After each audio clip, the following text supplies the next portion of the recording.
Jane Birkin est avec nous jusqu'à 18h. Et bien sûr, il y a Guillaume Meurice qui est là tous les jours. Oui, et en plus, aujourd'hui, c'est ouvert le salon Viva Technologie, Vivatech, le salon des technologies connectées. L'occasion de constater que l'être humain est bien la créature la plus évoluée de la biosphère. Alors, ça se voit pas forcément dans l'équipe de l'émission, mais bon, dans l'ensemble, ça se vérifie. On est quand même la seule espèce qui a inventé des ordinateurs sur lesquels on bosse pour rembourser les ordinateurs qu'on a achetés. C'est qu'il est plus fort, bam! Aïe, je me suis fait mal, pardon. Alors, pour parler innovation, j'ai pas choisi Vivatech, moi, j'ai choisi de m'intéresser au hackathon.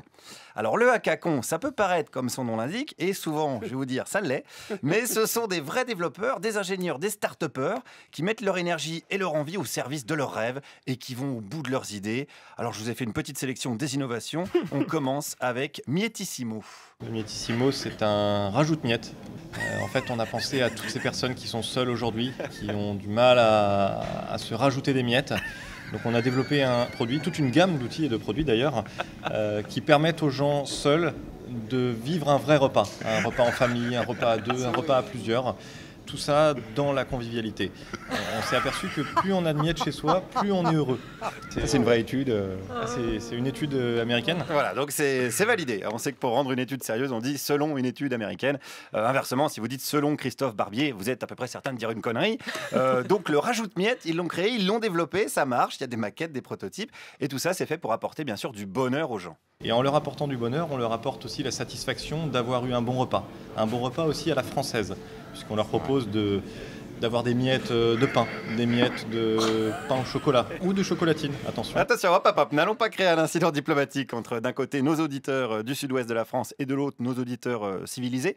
On peut dire les deux, hein. Attention, pain au chocolat ou chocolatine, ça marche que pour ça, hein. D'ailleurs je vous le dis, on dit charline par exemple, parce que pain au charlat, ça ne veut rien dire. Alors la question c'est, est-ce qu'ils vendent également les ramasse-miettes qui vont avec? Non, on ne vend pas de ramasse-miettes. Nous, on fait des rajoute-miettes. Ouais, mais justement, c'est un petit peu comme les gens qui créent des virus pour vendre les antivirus, non? Non, écoutez, laissez faire les gens qui font des rajoute-miettes. On verra ça dans un temps 2 si la direction et les actionnaires acceptent l'idée. Ouais, exact. Ouais, c'est vrai que dans le monde des Macron, ce sont les actionnaires qui décident. Donc vous me direz, ouais, c'est dégueulasse, le destin d'un jeune apprenti de chez Peugeot dépend d'un vieux retraité de Miami. Et je vous répondrai, oui, mais c'est disruptif. Voilà. Ça veut rien dire, mais bon, c'est à la mode, ça va avec tout, c'est disruptif. Donc le rajoute-miettes, ça, on note. Alors ils m'ont même dit qu'ils bossaient également, c'est une petite scoop, sur le dépose-poil. Même principe, ça dépose des poils et des cheveux longs pour qu'on ait l'impression de vivre à plusieurs. C'est vrai ou pas? Oui, c'est vrai, ils développent ça. Alors allons voir, c'est le hackathon, attention, c'est le principe. Alors allons voir quand même du côté d'une autre innovation. Popal, je vous présente Popal, c'est quoi? Alors Popal, c'est une boîte popcorn qui s'allume lorsque vous prenez du popcorn. Imaginez, vous êtes au cinéma, le film est intense, la salle est noire et vous avez envie de prendre votre popcorn. C'est une vraie innovation, c'est-à-dire qu'à partir du moment où vous allez piocher le popcorn, la boîte va s'illuminer. Donc c'est histoire d'être encore plus chiant que les habituels mangeurs de popcorn. On s'est dit que le son d'un popcorn marché n'était pas assez. C'est vrai. Il y a toujours moyen d'encore plus faire chier le monde au cinéma avec de la lumière. Alors attention, il peut arriver quand même que vous n'arriviez même pas à être aussi chiant que le film en lui-même. Mais on n'est pas là pour parler cinéma français. On parle pourrir la vie aux autres.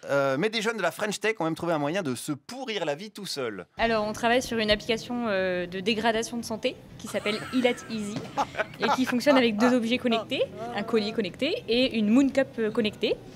Et donc l'application repère quand on va trop bien, quand on est relax et tout ça. Et elle va envoyer des signaux pour nous dérelaxer. Typiquement quand on est en phase de sommeil profond, elle va envoyer du Cradle of Filth et des discours de Marine Le Pen. Également, elle peut envoyer Cyril Hanouna dans les speakers. C'est violent quand même. Ouais. C'est un peu violent. Voilà, c'est même dangereux. Non, ne le faites pas chez vous. Donc c'est un collier qui est relié à un boîtier qui analyse en fait votre rythme cardiaque, votre tension. Et dès que vous allez bien, bam, ça vous balance un son désagréable, comme par exemple, voilà ce qu'on a entendu, Clara Dupont-Moreau qui se racle la gorge, ça peut être voilà, ou même Clara Dupont-Moreau qui parle politique. Voilà, tout ce qui est désagréable. Vous voyez, en France, on n'a toujours pas de pétrole, mais on a toujours des idées. Allez, concluons avec une dernière innovation. Mais l'idée, c'est de reprendre ce qu'on appelle les méthodes agiles, qui sont des méthodes en développement logiciel pour faire des logiciels très rapidement, et de se dire est-ce qu'on peut les appliquer à la mise en place d'une dictature. Est-ce que je peux, grâce à des cours en ligne, apprendre à monter ma dictature en moins de 15 jours? sorte de tuto-dictature. C'est ça. Ça va de choses très fortes comme un coup d'État à d'autres choses comme faire passer l'état d'urgence dans le droit commun. Ah, bien vu, le tuto Macron est donc envisageable bientôt, avec des coups de pression sur les journalistes, des gardes des Sceaux qui appellent directement un média pour les engueuler, des réformes sans débat au Parlement. Voilà le kit parfait de l'ubérisation de la démocratie. Macron, on le sait, c'est le président digital, comme le doigt, hein, celui qui nous adresse le plus souvent. C'est le mal nommé doigt d'honneur. Oh là là. Guillaume Meurice, ça va mieux Guillaume, c'est bon? Oui. Ok, super. Ils me font bien rire.